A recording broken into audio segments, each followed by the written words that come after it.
وعلیکم السلام ورحمۃ اللہ وبرکاتہ۔ اللہ رب العالمین خیر و عافیت میں رکھے۔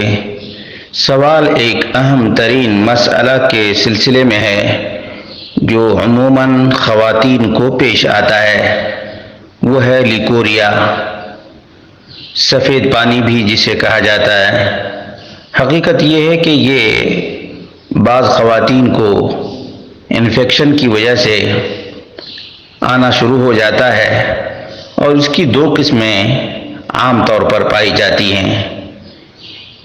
ایک تو سفید سیال مادہ جس کے نکلنے سے بدبو نہیں ہوتی ہے، اور دوسرے میں بدبو ہوتی ہے۔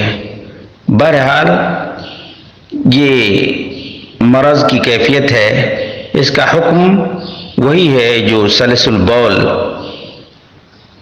یا استحاضہ کا حکم ہے۔ اس لیے جس خاتون کو بھی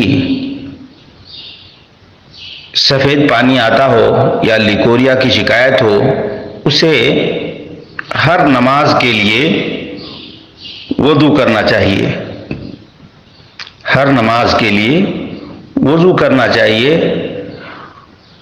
ایسا نہیں ہو سکتا کہ ایک ہی وضو سے دو وقت کی نماز پڑھ لے۔ مثال کے طور پر ظہر میں وضو کی ہے تو ظہر سے لے کر عصر تک اگر وضو نہیں ٹوٹتا ہے تو نماز پڑھ لے، ایسا نہیں کر سکتی۔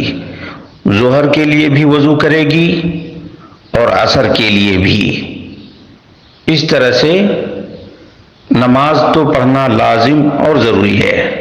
نماز اس صورت میں معاف نہیں ہے، جیسے استحاضہ کا خون کسی خاتون کو آئے تو نماز اس صورت میں معاف نہیں ہے، اسی طرح سے لیکوریا کی جس سے شکایت ہو، سفید پانی کی جس سے شکایت ہو، اس کو بھی نماز پڑھنا ہے۔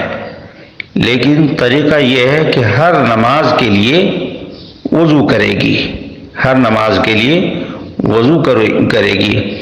واللہ اعلم بالصواب۔